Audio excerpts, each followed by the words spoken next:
Hi everyone, here we've got HUAWEI MatePad T10s, and let me show you how to reset camera settings on this device. So first of all, let's enter the camera, and now let me show you actually the evidence that the reset options will work. So let me turn on the assistive grid and the horizontal level. Now let's get back to the camera. I hope that you can see it on the video, but if not, trust me that here we've got the grid lines and the leveler.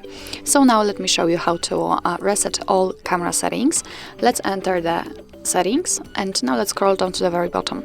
As you can see here, we've got the big button Restore Default, so let's tap on it. Now your camera is asking you if you really want to do it, so let's tap on OK. And as you can see, we just immediately got back to the camera. So here we've got the very first evidence that we successfully reset all the options, because we have to give all the very first permissions. So let's tap on Allow.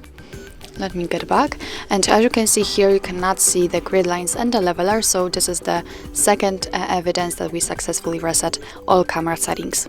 So actually that's all. This is how to reset camera settings in your HUAWEI MatePad T10s. Thank you so much for watching. I hope that this video was helpful, and if it was, please hit the subscribe button and leave the thumbs up.